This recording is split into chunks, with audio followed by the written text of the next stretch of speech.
Hayley Gripp was just 19 when she stood at the edge of everything she had ever dreamed about. The lights of Los Angeles glimmered outside her hotel window like a constellation of promises, each one representing a future she believed was within reach. She had arrived in Hollywood not with money or connections, but with heart. A wide-eyed, curly-haired girl from Florida, determined to turn her battle with Tourette syndrome into a story of inspiration and triumph. She was not here to be famous. She was here to matter, to tell stories, to leave something behind. But she had no idea that the city she admired would nearly break her spirit before she ever got the chance to begin. It started, as most nightmares do, with an invitation that felt like an opportunity. A well-connected acquaintance had told her about a charity event, a networking opportunity where actors, producers, and media moguls would be mingling. It was the kind of night every aspiring actress hoped for, the kind that opened doors. She didn't have a fancy dress or a driver, but she had borrowed a black cocktail dress from a friend and used her last bit of money to call a cab. As she stood in front of the mirror that night, adjusting her earrings and whispering affirmations under her breath, she never imagined she would look back on this moment and feel anything but dread.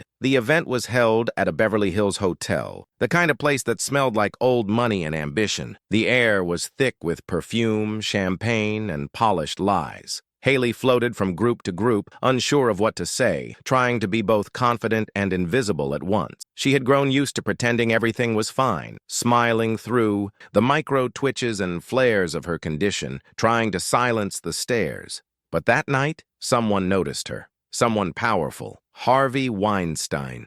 He didn't come across as intimidating at first. He was warm, even charming, in the calculated way of a man who had made an empire by knowing how to talk to people. He asked her about her dream, her condition, her desire to be in the industry. He seemed to understand her pain in a way others didn't. He praised her resilience, and then he offered her advice, real advice. He told her she had a place in the industry, that he could help her get started, that he was producing a series that needed someone with her spirit. He said she was exactly what the world needed, and she believed him. Because at 19, when someone in power tells you you matter, you want so badly for it to be true. After the event, he suggested they continue the conversation somewhere more private. She hesitated, but he insisted it was just business, just a conversation. He even told her that someone else from the event would be joining them. She said yes. They went to a hotel suite. The other person never showed up. Hayley would later say that the moment she stepped inside the suite, something inside her tightened. A voice she had never heard before, not from her mind, but from somewhere deeper, screamed that something was wrong.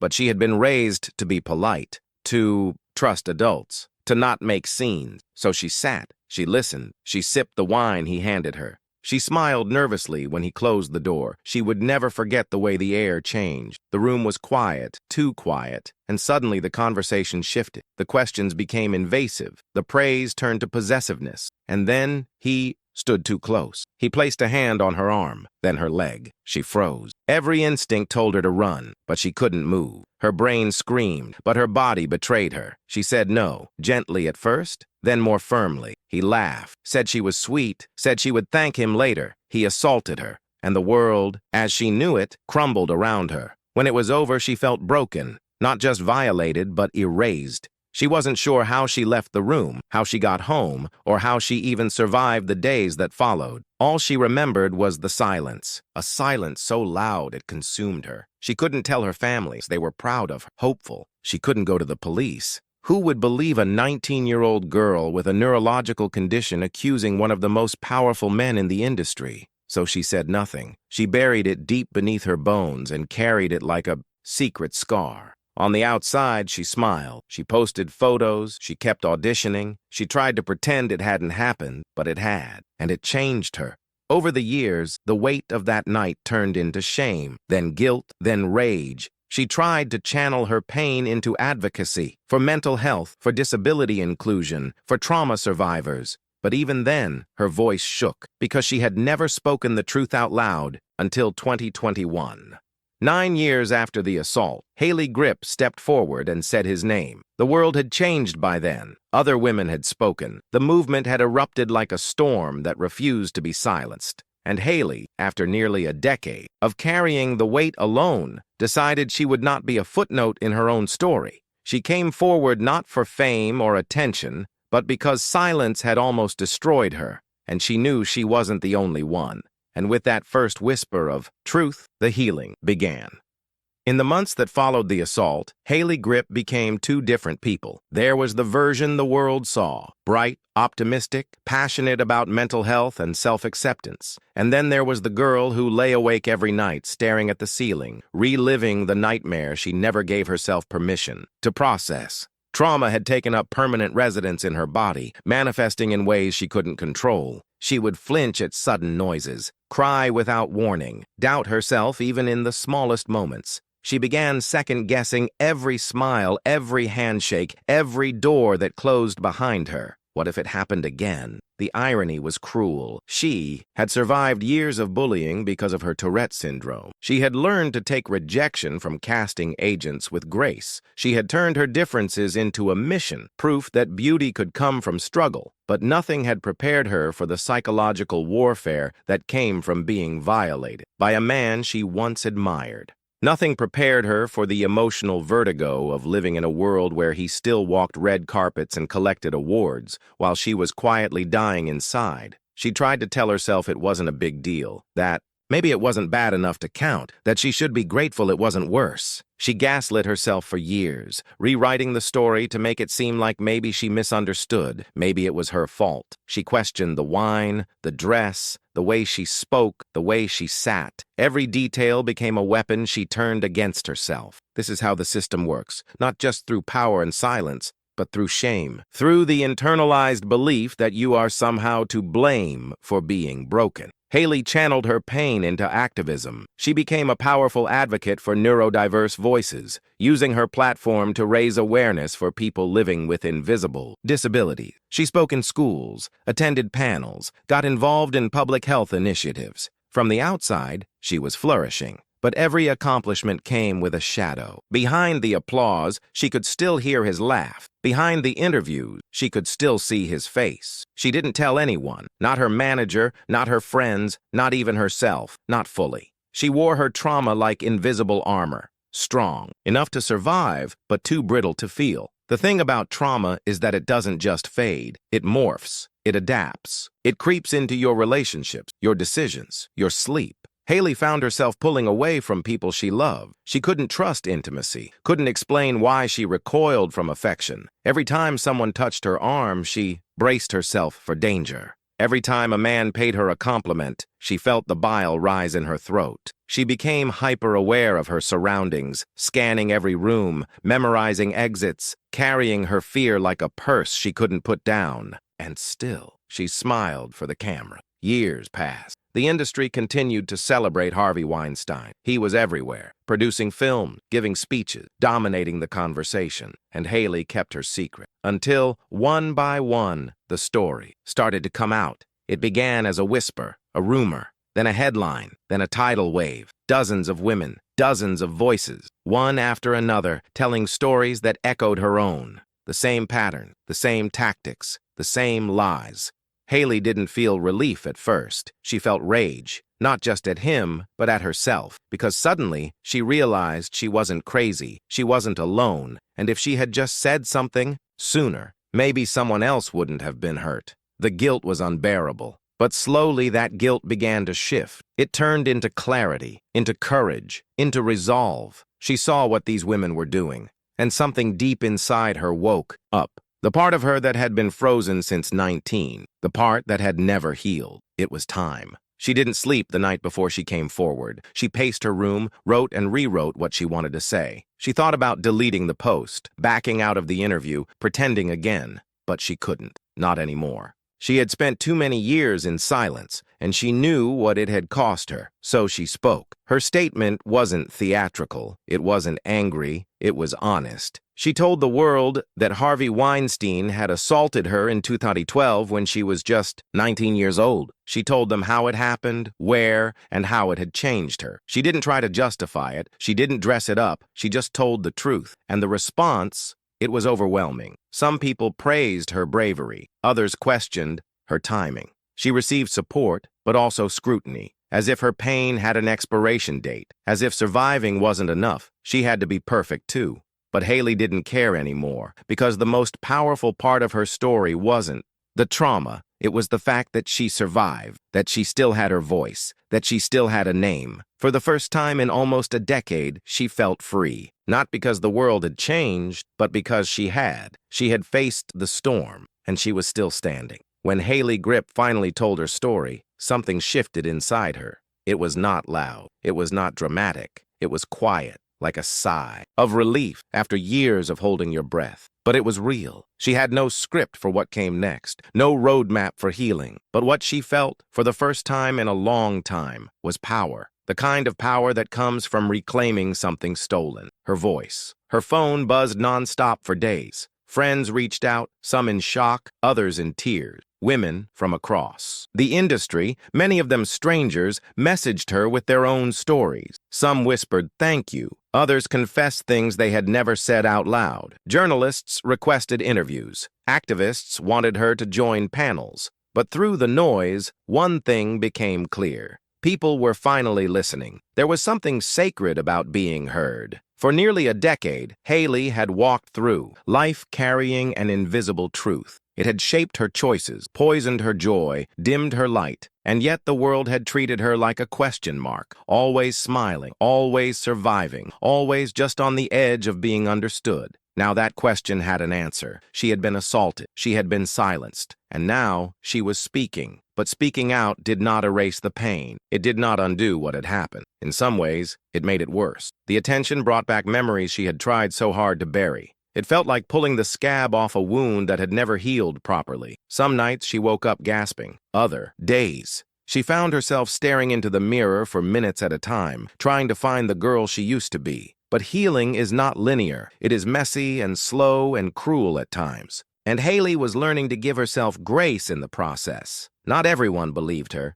That was something she had braced for, but it still stung. Online trolls accused her of lying for attention. Some asked why she had waited so long. Others tried to reduce her entire identity to that one moment in a hotel suite. But Hayley knew the truth, and more importantly, she knew she was not alone. Because for every hateful comment, there were 100 women whispering that they too had once been silent, that they too had waited years, that they too had feared no one would believe them. In a strange way, those messages became her strength. She realized she was part of something much bigger than herself. The movement was not just a trending, it was a reckoning, a revolution, a chorus of women who refused to stay quiet any longer. And Hayley, in her own way, had become one of its voices. She started speaking publicly, not just about the assault, but about resilience, about what it means to survive in silence. She talked about how trauma hides in the body, how it distorts reality, how it turns survivors into actors performing. Normalcy. She spoke at universities, at women's centers, at mental health conferences. And every time she told her story,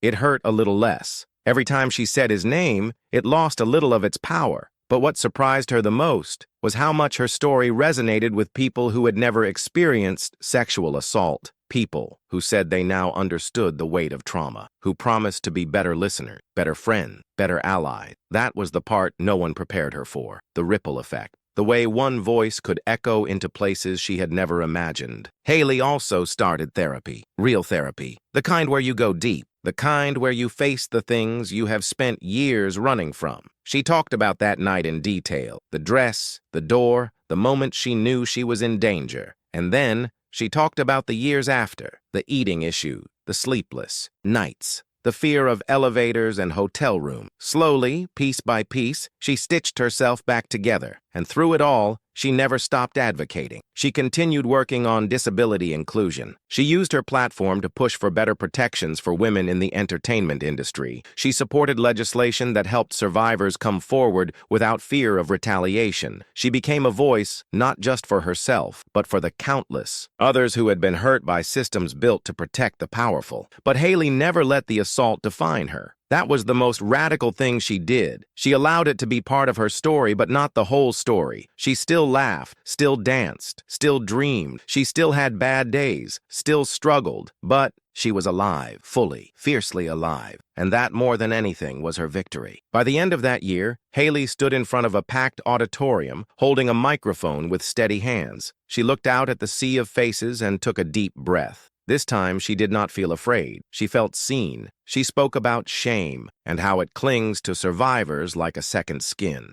She spoke about the importance of believing women. She spoke about hope. And then, with tears in her eyes, she said the words she had once believed she would never be able to say out loud. It was not my fault. I was a child, and I deserved better. The room went silent, not with judgment, but with respect. That was the moment she knew she had taken her life back. As Hayley Gripp began stepping fully into her truth, the world around her also began to shift. Harvey Weinstein, once the untouchable king of Hollywood, was now facing the very justice system he had long believed himself above. The charges were piling up. Survivors from all corners of the industry had come forward with their stories, and for the first time, real consequences followed. The courtroom became the stage for a reckoning, decades in the making, and Hayley, though not testifying in the trial herself, watched every moment with a heart split between fury and hope. It was surreal to see him in handcuffs. The same man who once stood before her with power in his voice and control in his eyes now looked smaller, older, not weak but exposed.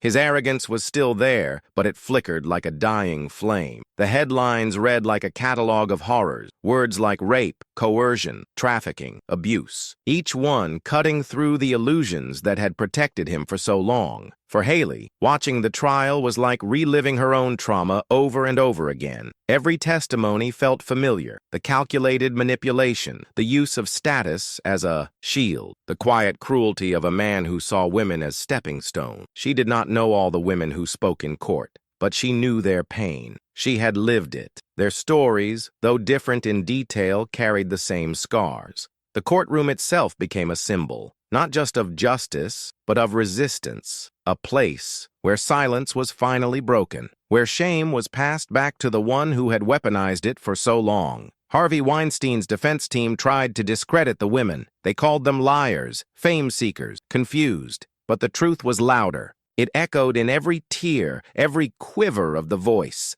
Every moment someone said, "I remember. I was there. This happened to me." Hayley watched from a distance, but it felt personal. It felt like every word spoken was for her, too. And when the guilty verdict was read, she did not cheer. She cried, not because justice had fully prevailed, but because it had begun. For once, a man like him did not walk away untouched. The system cracked, even just a little. But the trial did more than convict. A predator. It sparked a cultural shift. Studios severed ties. Awards were rescinded. Powerful men who had once laughed at accusations now watched their empires crumble. The whispers that had haunted hotel hallways became roars. The industry that had enabled silence began to confront its own complicity. Still, Hayley knew the work was not over. A single trial could not undo the damage, could not heal the generations of women who had been dismissed and disbelieved. But it was a start. And for Hayley, it was a reminder that truth, when spoken boldly enough, could change the world.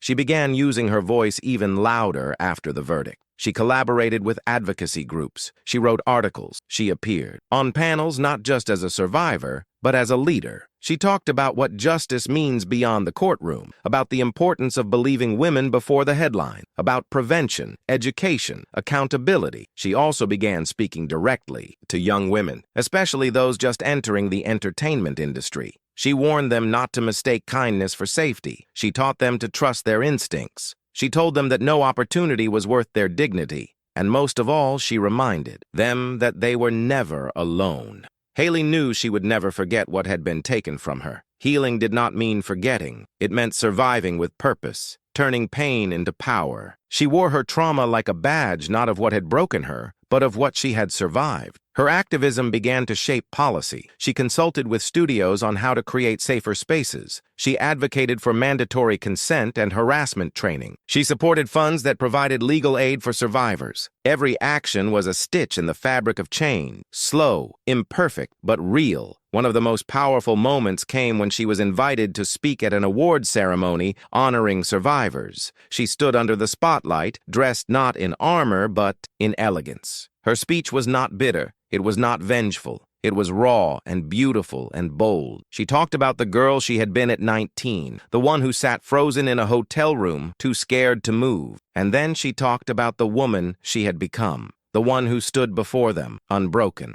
She ended the speech with a truth so clear it silenced the room. They tried to erase me, but I remembered. And now, so will the world. The applause was thunderous, not just because she was brave, but because she was honest. And in a world that had once demanded her silence, honesty had become her rebellion. Hayley knew there were still battles ahead. The system was far from perfect. There would always be those who looked away, who doubted, who dismissed. But she also knew this. Every voice mattered. Every truth chipped away at the walls that kept women in the dark. And every time someone like her stood up, the world shifted just a little more. And that was enough to keep going. Hayley Gripp had once believed that the most powerful thing she could ever be was silent, that survival meant shrinking, that if she just stayed quiet enough long enough, the pain would pass and she could go. Back to being the girl who believed in dreams and possibilities. But silence did not protect her. It only isolated her. And over the years, it turned her from a survivor into a shadow of who she once was. But now, standing in the full truth of her experience, her silence had transformed into something entirely different. It had become a roar. The years following her decision to come forward were filled with both redemption and reckoning. Healing, she had learned, was not a straight path. It came in moments, in fragments, in broken pieces, slowly being reassembled with patience and care. Some days she felt powerful. Other days she could barely get out of bed. Some nights she still woke up in a cold sweat, the memory of that hotel room clawing its way through her sleep. But every time she stood back up, she proved to herself that the past did not own her. Not anymore. The world continued to change around her. More survivors stepped forward. The culture of silence that had once defined the entertainment industry was beginning to erode. Not fast enough, not deeply enough, but it was happening. And Hayley was part of that change. She had become a trusted voice in the fight for survivor rights. Her advocacy was not just rooted in her own trauma, but in a relentless belief that no one deserved to carry their pain alone. She did not speak to be admired. She spoke because it saved her life, and she hoped it would save others too. She launched a foundation to support young women entering the entertainment industry. It offered mentorship, legal resources, trauma-informed therapy, and a community built on safety and trust. She knew what it felt like to walk into a room full of power and feel powerless. She wanted to make sure no one else ever had to feel that way again. Her foundation grew quickly. It became a lifeline for so many who had been hiding their pain in silence. And in those shared spaces of honesty, healing bloomed. But Hayley also returned to herself in a more personal way. She began writing again, not just articles or speeches, but poems, scripts, letters to the girl she used to be. She wrote about pain, about courage, about the strange beauty that can live inside brokenness. She found herself rediscovering joy in small things, in the way her dog curled beside her at night, in the warmth of sunlight on her face, in the sound of her own laughter, which had once felt like a stranger's. One day, she stood in front of the mirror and saw someone she recognized. Not the girl from before, not the 19-year-old who had been so full of hope and fear, but a woman shaped by fire and faith, a woman who had walked through something unspeakable and had found a way to speak anyway. Her reflection did not look untouched.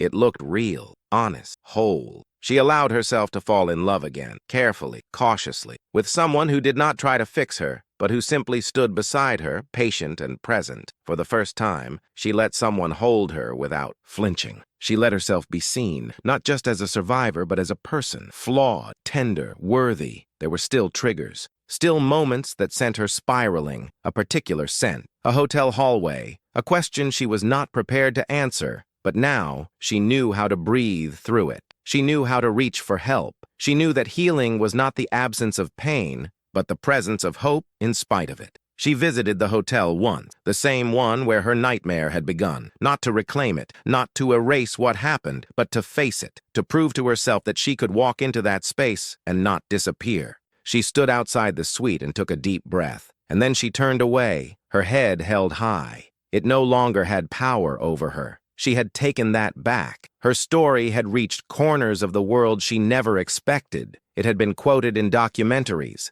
taught in university lectures, used as testimony in hearings. She had become a symbol of survival. But more than that, she had become human again. And that was the real victory. She continued to speak, to write, to fight. But she also began to dream again, not just of justice, but of joy, of creating a life that was not defined by trauma, but by triumph. She dreamed of directing films, of writing a memoir, of building a home filled with peace, and slowly those dreams began to take shape. In the quiet of the morning, as she sipped her tea and stared out the window of her new apartment, Hayley felt something she had not felt in years: calm. Not the numb kind of calm that comes from dissociation, but the steady, quiet calm that comes from knowing you survived the storm and chose to keep living anyway. She still carried the memory of that night. She always would, but it no longer carried her. The world would always remember Harvey Weinstein as a fallen giant, a predator exposed, a symbol of an era that had allowed monsters to thrive behind closed doors.